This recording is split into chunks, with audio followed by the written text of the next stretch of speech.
साथियों, अर्पित English classes के एक और नए वीडियो लेक्चर में आपका स्वागत है। इस वीडियो लेक्चर में हम आपको बहुत ही famous poem I wandered lonely as a cloud को डिटेल में समझाएंगे। इसे विलियम वर्ड्सवर्थ के द्वारा कंपोज किया गया है। इस पोएम को द डैफोडिल्स के नाम से भी जाना जाता है। साथियों, यह वीडियो कंटेंट हमने टीजीटी, पीजीटी, नेट और अदर्स टीचिंग एग्जाम को ध्यान में रखते हुए तैयार किया है। आप वीडियो में एंड तक बने रहें। यहाँ वीडियो कंटेंट से आप बहुत कुछ सीख पाएंगे और आने वाले जो एग्जाम्स हैं आपके, उसमें बहुत कुछ अच्छा बेटर कर पाएंगे। आइए साथियों, क्लास को स्टार्ट करते हैं। I wandered lonely as a cloud,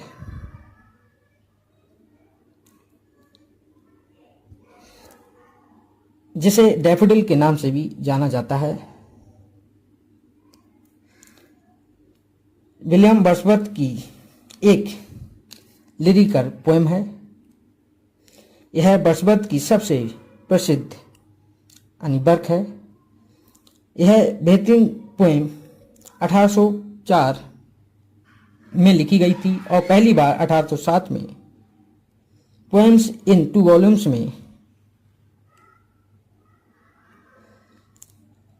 प्रकाशित हुई थी, पब्लिश हुई थी। विलियम वर्ड्सवर्थ ने इसे कई बार चेंज किया या बदला और अंतिम संस्करण जो इसका जो लास्ट इसका जो वर्जन था वो 1815 में पब्लिश हुआ।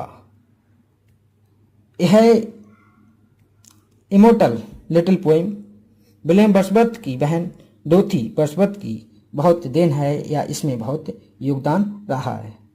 किसका? डोथी, इनकी बहन जो डोथी थी उनका। कविता की प्रेरणा 15 अप्रैल 1802 की एक इवेंट से मिलती है, जिसमें वर्ड्सवर्थ और उनकी बहन डोथी को डैफोडिल की एक लंबी बेल्ट लॉन्ग बेल्ट से मिली, या दूसरे शब्दों में कहें, यह पोएम की प्रेरणा इंस्पिरेशन वर्ड्सवर्थ की बहन डोथी के साथ लेक डिस्ट्रिक्ट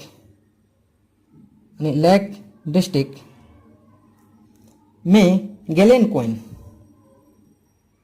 बे के अल्सवाटर के आसपास की शहर में मिलती है। वर्ड्सवर्थ के according when he is in a vacant and pensive mood, यहाँ कहना चाह रहे हैं कि जब वह खाली और चिंतनशील मूड में होता है तो daffodil flash upon his inward आई, उसकी आंतरिक आंखों पर चमकते हैं।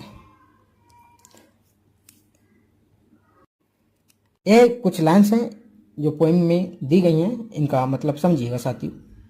यहाँ जो कवि जो कहना चाह रहा है कि for oft the when on my couch I lie, अक्सर जब मैं अपने सोफे पर लेटता हूँ, in vacant or pensive mood, शून्य या चिंतनशील मनोदशा में, they flash upon that inward eye, वे उस आंतरिक आंख पर चमकते हैं, विच इज द वैलिस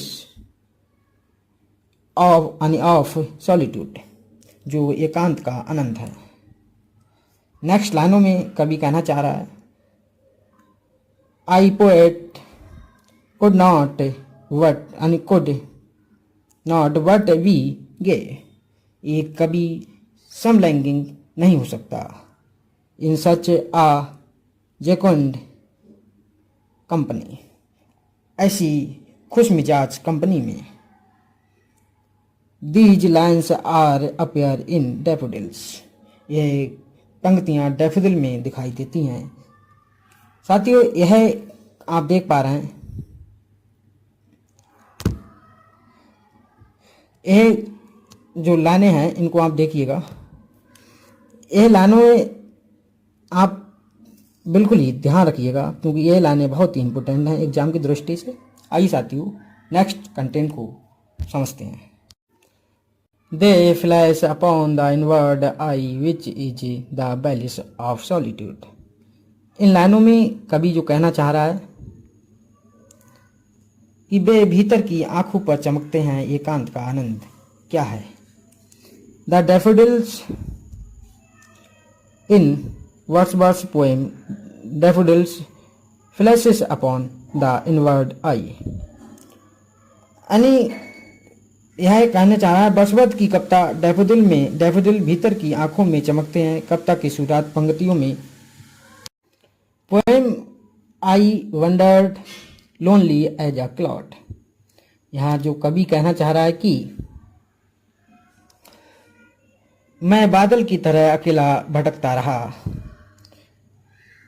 कवि की लोनलीनेस यानी अकेलेपन की गहरी भावना को यानी दर्शाता है। कौन? यह जो लाइन है, कहें दरअसल उनके जो भाई जॉन थे कि मृत्यु ने उन्हें अकेलेपन की ओर ढकेल दिया था, यानी अकेलेपन में यानी बिल्कुल लवलीन कर दिया था। तो यहाँ जो लाइनें थी उन लाइनों से यानी पोएट पर क्या प्रभाव पड़ा, उस कंडीशन को लेके यहाँ हमने आपको समझाने की कोशिश की। और यह एग्जाम की दृष्टि से पॉइंट बन सकते हैं, आप अच्छे से इसको नोट डाउन कर लीजिएगा। आगे जो कवि कहना चाह रहा है कि वर्ड्सवर्थ ने डैफोडिल को एक यानी होस्ट यानी एक मेजबान बताया है। यहाँ होस्ट का मतलब फूलों की एक पूरी सेना से है, यानी a whole army of flowers, यानी फूलों की एक पूरी सेना से। Beside the lake beneath the trees. झील के किनारे पेड़ों के नीचे एग्जैक्टली ठीक वहीं जहां वर्ड्सवर्थ ने फर्स्ट टाइम अपनी पोएम डैफोडिल में जो पोएम उनकी जो थी डैफोडिल में डैफोडिल वर्णित 10,000 डैफोडिल को देखा था। जो उनकी जो पोएम डैफोडिल थी जिसमें फर्स्ट टाइम उन्होंने 10,000 डैफोडिल्स को देखा था, वहाँ पर यानी यह जो लाइन हैं वहाँ से ली गई हैं। यानी झील के किनारे पेड़ों के नीचे वहाँ उन्होंने फर्स्ट टाइम 10,000 डैफोडिल्स को देखा था, और ये पोएम का नाम क्या था? डैफोडिल्स। जो नेक्स्ट लाइन में 10,000 saw I at a glance to see their heads in यानी का स्प्रिंगली डांस। तो यहाँ जो कवि कहना चाह रहा है इन लाइनों में, इनको समझ लीजिएगा। कह रहे हैं 10,000 लोगों ने मुझे एक नज़र में देखा, जोश से नाचते हुए अपने सिर हिलाए।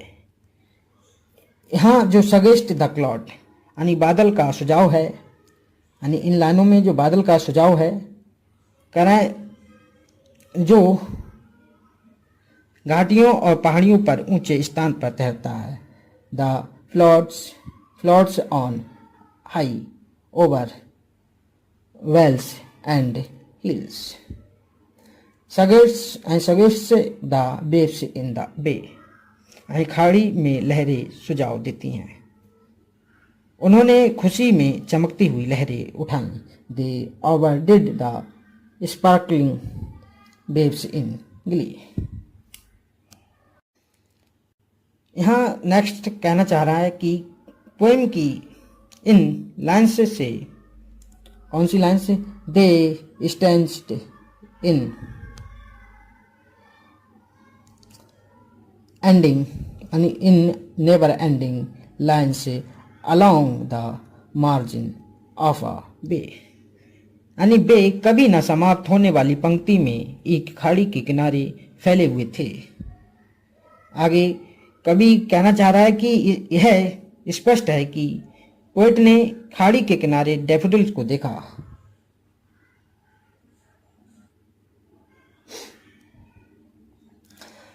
यहाँ नेक्स्ट लाइनों में कवि कहना चाह रहा है कि डैफोडिल के प्रथम छंद यानी जो प्रथम स्टेंजा की अंतिम 2 पंक्तियां जो हैं वो देखिएगा। इनमें जो कवि कहना चाह रहा है कि beside the lake beneath the trees fluttering and dancing in the breeze, झील के किनारे पेड़ों के नीचे हवा में लहराते और नाचते हुए। ये बात दोबारा रिपीट की, वो आपको यानी कंटेंट बिल्कुल क्लियर और क्रिस्टल समझ में आ जाए, इसलिए हमने दोबारा इन लाइनों को कंटेंट में मर्ज किया है।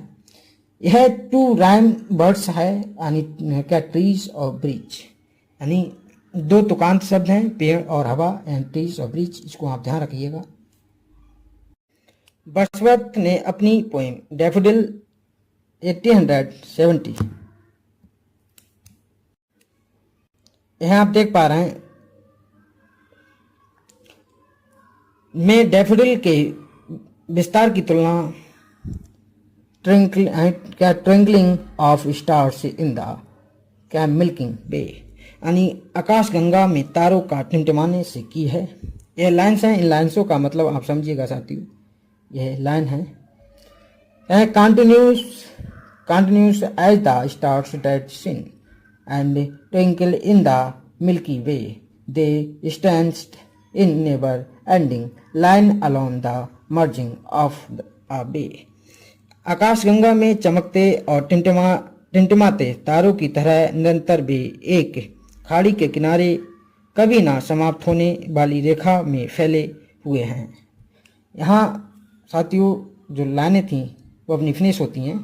यहीं पर अपना जो कंटेंट था वो डैफोडिल्स का कंप्लीट होता है। मिलते हैं साथियों नेक्स्ट वीडियो में, तब तक के लिए आप सभी को हमारी तरफ से प्यार भरा नमस्कार। Thank you friends.